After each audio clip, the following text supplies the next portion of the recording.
Hi, so I'm reviewing the Fitbit Charge 3, which you can see on my wrist right here. The delivery was fast, it came the next day. The packaging was immaculate, no damages or breakages that could clearly be seen on the packaging. The watch itself, the Fitbit, is very sleek. It's very compact and very sleek. I really like the colour, black. I'm glad I got black. It's easy to see when I take it off and find it again, which is quite nice. It's quite small, which is good because it can fit on my wrist. I have very small wrists. The weight of it is it's super light. It's ridiculous. Half the time I can't remember that it's actually on my wrist because it's so light. The accuracy, I'm not quite sure about the accuracy of some of the things that it does, especially the sleep. It can track your sleep, and I'm not sure how accurate it is because I wake up a lot during the night, and I'm not sure how accurate the sleep was because it doesn't count the breaks, so I don't understand how quite that works. But other than that, the heart rate is a bit odd. After doing exercise, the heart rate can accelerate a lot, or it can stay the same, which I'm not sure how that works. After doing a run, the heart rate stayed exactly the same as before the run, so that clearly isn't quite as accurate as I would hope. I do like the steps. It is. I think it's accurate on the steps.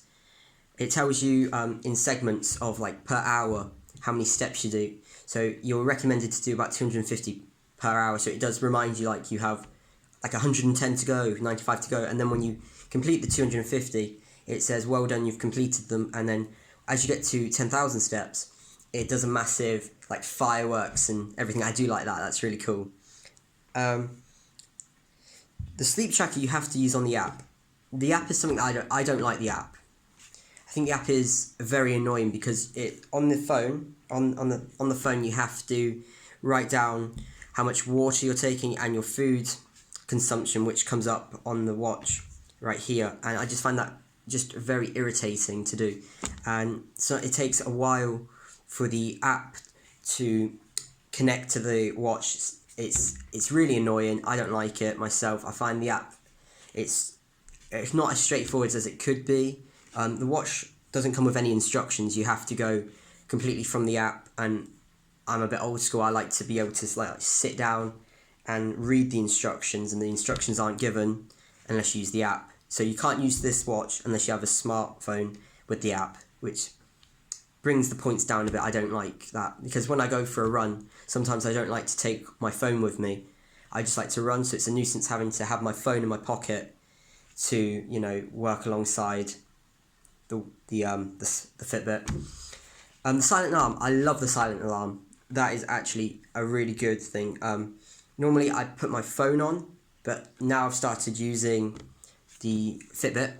What it does is you put the alarm on to your phone, which is a little bit annoying, same as usual, but never mind.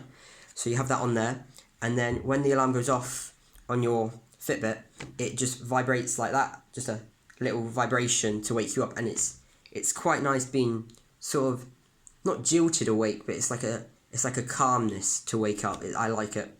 The only thing is with that, I find it really hard to turn off the alarm when it's finished, because I click that on the side, which basically runs the whole thing, and it didn't turn off a couple of times, so I would sort of lay there, and it would be going again, and I would be like having to click it quite a few times. But I do like the alarm. One thing I don't like about the Fitbit is to turn it on. There's a slight bit there. It's like, and you have to press it down quite hard to turn it on and to get back to the home screen. So here's one bit, and you have to really push it down to get back to that. It's not you don't just squeeze it. It's a real tug to do it. It's quite annoying sometimes because you really want to do it fast, and sometimes you're stuck and you're pressing it, and it's just not turning. It's very annoying. The features. So the features are quite good. There's five main ones. You've got exercise, relax, timer, alarm, and weather. Weather, timer, and alarm are all run basically through the phone, which is again a little bit annoying, but it is what it is. So the relax you can run from the watch. You just click that and it's like a 2-minute relax and it slowly takes you down. You also can do 5 minutes. Exercise, they have different ones: run, bike, swim, treadmill, weights, and walks. So it calculates like everything to do with that. So you can set goals and start timers with that. You can for walking and running, it obviously measures your steps and your distance. So overall, the features on it are really good. I like them. The phone calls are a bit weird. So what it does, I thought maybe you could. I don't really know how it works with the phone calls, but my phone goes off and it plays. It starts my ringtone, and then as I'm picking up my phone for that, then my watch goes off, and it tells you who's ringing. It says like the name, I don't know, Annie, and then you swipe up, and it will have an X or a tick. So obviously X is decline, tick is accept. So you can choose to accept or pick up the phone call. So if you click tick, it goes with phone and it starts the phone call, but it lags behind a bit towards the phone. Like the phone is faster than the watch, which is a little bit irritating.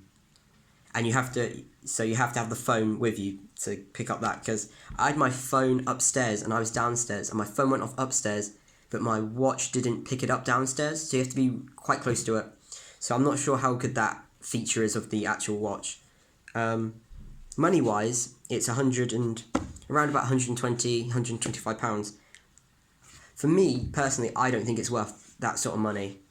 I mean, you've got to use the app, which is a nuisance. Some of the features don't work fantastic.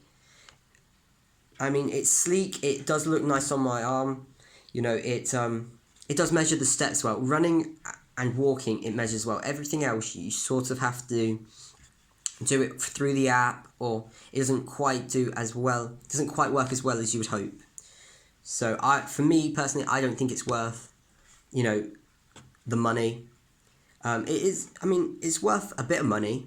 Obviously, maybe like £90, £80, something like that, but not breaching the 120 mark, not breaching over £100. For me personally, I wouldn't pay that sort of money for it.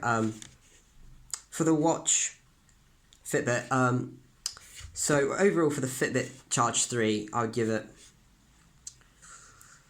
3 out of 5. I think there could be improvements that could be made. Some of the features could work better. The app could run smoother.